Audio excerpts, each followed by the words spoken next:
Saya kadang ada khawatir, saya barangkali kalau terlalu berani ngomong nanti dilaporkan ke kabar reskrim lagi nanti. Ya, tapi sebelum saya dilaporkan kabar reskrim, akan saya laporkan siapapun yang mengatakan Nabi Muhammad buta huruf. Saya laporkan polisi.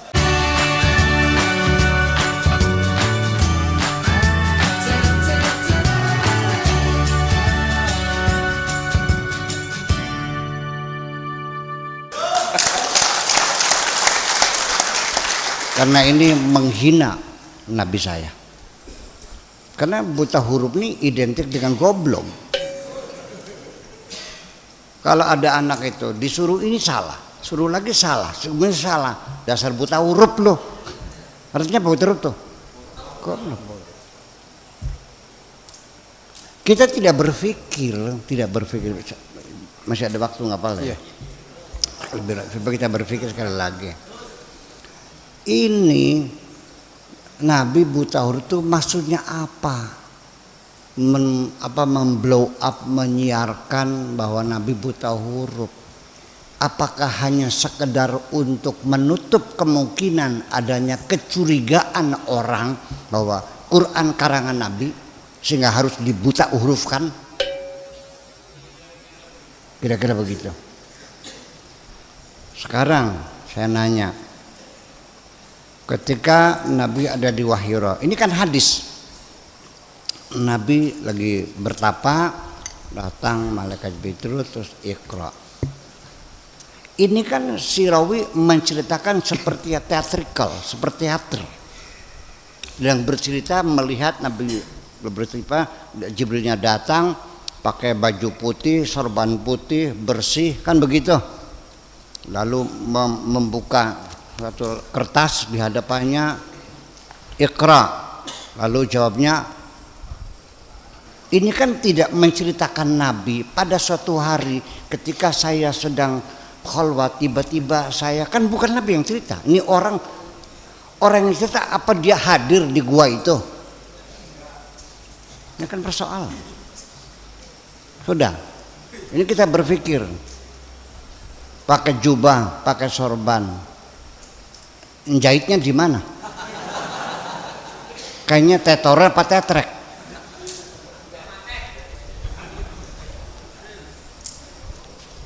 Iya. Apakah kamu berimajinasi seperti jubah sekarang ini pakai orang? Udah. Kemudian lagi, Iqra, tulisan. Quran itu turun berbentuk tulisan atau berbentuk kaulan? Gagal kan? Gagal kan? Waratil Quran inna sanulqi 'alaika qaulan tsaqila. Biar cerdas mikirnya. Nabi kalau iya betul dia itu buta huruf, kenapa disuruh membaca? Allah tidak mungkin menyuruh orang yang tidak bisa. Ini firman Tuhan, la yukallifullahu nafsan illa wus'aha. Kalau Allah tahu dia buta huruf, tidak mungkin disuruh baca. Nabi disuruh baca, dan kamu mengatakan Nabi tidak bisa membaca, berarti nabimu tidak melaksanakan perintah Tuhan. Pakai logika. Sudah. Nabi Muhammad setiap terima wahyu terus manggil para juru tulis. Kenapa di surat Ibrahim ditulisnya Abraham, lengkap nggak ada ianya. Di surat yang lain pakai Ibrahim, pakai ada ianya. Apakah ini juru tulis ngarang sendiri sesuka-suka mereka atau atas petunjuk Rasul? Jadi bisa baca nggak dia? Pakai logika yang benar. Ayo sudah, sok. Lah ya iya kan gimana sih? Ini gara-gara yang kamu baca Khulasan Nurul Yakin soalnya. Sudah, setelah itu turun ayat Quran. Kan yang pertama iqra bismi rabbikal ladzi khalaq khalaqal insana min 'alaq iqra wa rabbukal akramul ladzi 'allama bil qalam 'allamal insana ma lam ya'lam. Selesai. Kalla innal insana la yatqa kan nanti kemudian. Nah, ketika turun kalla innal insana, oh ini masuknya surat Al-Alaq setelah Allamal insana. Siapa yang nyuruh ke situ? Nabi. Berarti bisa baca dong. Betul nggak? Dan harus tahu bahwa huruf Arab waktu itu baru ada 15 huruf, belum ada titik kok. Ba, ta, sa, ya, na sama gambar jukung. Ini jadi persoalan. Ya kan begitu. Jadi artinya bahwa nggak masuk akal. Jadi hadis itu dipertanyakan. Dari mana Anda tahu bahwa lagi ini Jibril datang buka lembaran apa ngintek gitu? Atau Nabi yang bercerita? Saya kira akan lebih ideal lagi kalau riwayatnya hadisnya itu Nabi yang ngomong. Bainama kuntu fil ghari idz ja'ani Jibrilu, kan begitu. Ini kan cerita. Yeah. Itu persoalannya. Jadi untung saja ada Imam Bukhari katanya kan gitu, hadis. Imam Bukhari itu pernah mengecek, meneliti, mengurai, menganalisa, ya, mengklarifikasi dari teksnya, dari rawinya, sanadnya. Ini kata Anfulan, dicek orangnya, coba jujur nggak orangnya? Ya ternyata bohong, coret kan gitu. Semua kan gitu. Itu sampai akhirnya setelah diseleksi yang lolos hanya 14.000 Sahih Bukhari itu. 600.000 hadis diseleksi secara cermat, kejujuran perawinya dan semuanya itu dalam 16 tahun. Yuk kita ngitung. 16 tahun. Hadisnya 600.000. Sob, mana kalkulatornya? 600.000 dibagi 16 tahun, berapa setahunnya? Sok hitung-hitungan dulu. Berpaham. Bagi 16 tahun. Berapa setahunnya tuh? 600.000 dibagi. Wis gampang, masih kenceng gak kita? 37.500. Nggak hafal kita, Bapak. Iya boleh. 200. Iya. 1 tahun. Nah, dibagi 12 bulan. Iya. Jadi sebulan berapa? Dibagi 12. 3.125. Nah, 3.125. Sehari. Sebulan dibagi 30. 104. Sehari dibagi 14 berapa? 24 jam dibagi 24. 4,3 sekian. 4,3. Udah 4 saja dah, 4 hadis. 1 jam tuh. Berarti dia bisa menyelesaikan tugas 1 hadis dalam 15 menit. Selama 16 tahun aja ngakal boleh. Kapan naik ontanya, kapan ketemunya, kapan segala macam. Itu kan pertanyaan besar. Ya, seru.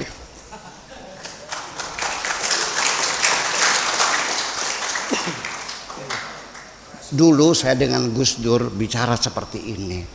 Kata Gus Dur, ya memang begitu Pak Sakur. Saya ini beragama kayak pegang bara. Dilepas nggak boleh, dipegang saya sakit.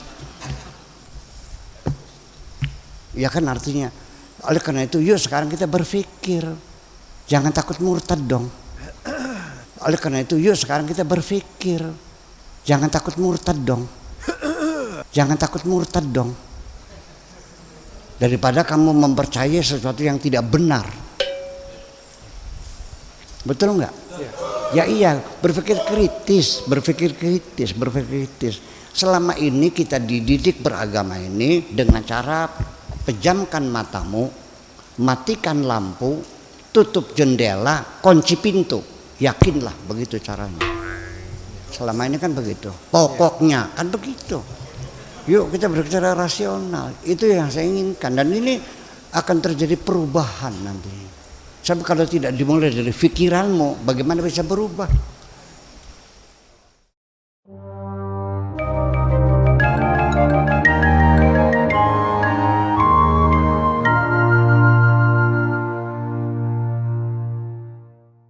Dan biasanya seluruh orang muslim, ustadz-ustadz, kiai-kiai mengatakan orang-orang muslim, Quran di seluruh dunia satu teks, satu tulisan, satu bacaan, tidak ada perbedaan varian-varian teks.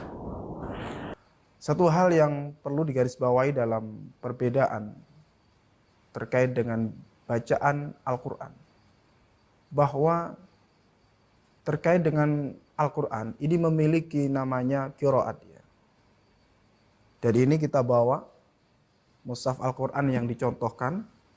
Ini adalah mushaf riwayat Warash. Ya, riwayat Warash ini dipakai menjadi mushaf resmi di Maroko. Kemudian yang ini adalah mushaf dengan riwayat Ad-Duri dari Abu Amr. Kemudian ini adalah mushaf dengan riwayat Qalun dari Imam Nafi. Ya. Misalnya dalam surah Al-Baqarah ayat kedua, surah kedua ayat 85. Wamallahu bighafilin amma ta'malun dalam riwayat Hafiz. Sementara dalam riwayat Warash itu dibacanya wamallahu bighafilin amma ya'malun. Ta'malun Hafiz dan ya'malun riwayat Warash. Itu dia katakan sebagai bentuk perbedaan.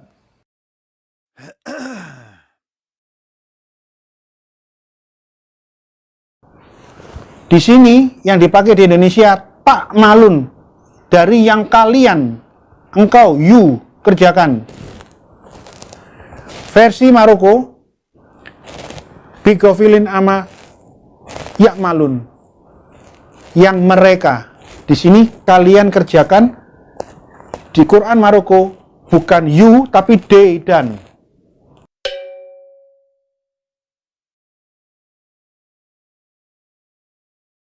Nah, satu hal yang dilupakan oleh Gracia Pelo adalah bahwa kesamaan Al-Quran itu adalah kesamaan dalam bentuk susunannya, yakni keseluruhan Al-Quran, baik itu riwayat Hafiz, riwayat Warash, riwayat Ad-Duri tadi, itu semua isinya adalah tersusun dari surah Al-Fatihah sampai dengan surah An-Nas.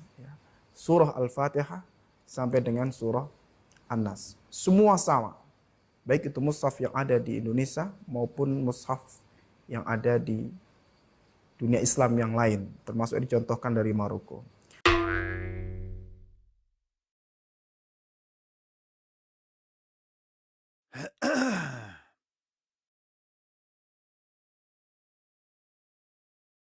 Ketika kita membaca dalam suratul Fatihah misalnya, kata Maliki Yaumiddin, yang dalam bacaan Hafiz dibaca panjang, mat, maka di bacaan yang lain, termasuk Qalun, ya, itu membacanya pendek, Maliki, ya, tidak Maliki.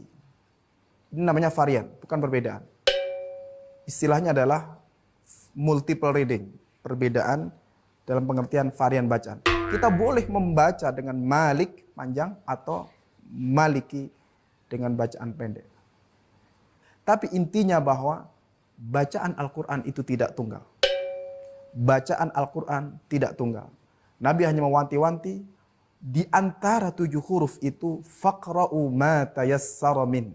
Bacalah olehmu di antara yang varian yang ada, mana yang paling mudah. Mana yang paling mudah.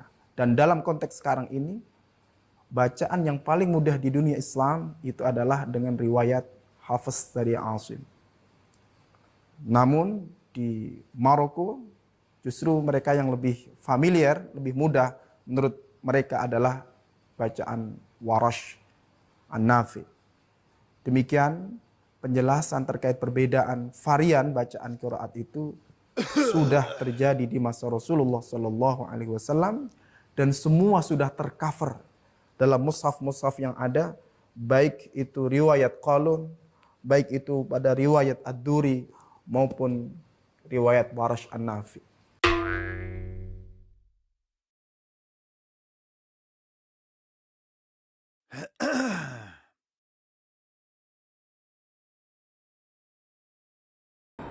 Hanya diperbolehkan satu versi tulisan Quran, satu bentuk huruf Quran, satu dialek Quraisy, dan hanya boleh ada satu versi bacaan Quran, yaitu bacaannya Utsman.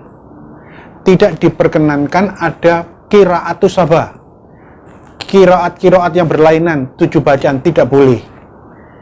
Qiraatus sabah hanya pernah ada sebelum zaman Utsman, selama Muhammad masih hidup. Kalau menurut saya kalimat ini mungkin harapan ya, harapannya orang Muslim. Tapi terus terang hal ini tidak sesuai dengan fakta yang terjadi sebenarnya. Klaim Quran di seluruh dunia satu teks, satu tulisan, satu bacaan, satu makna, itu tidak terbukti.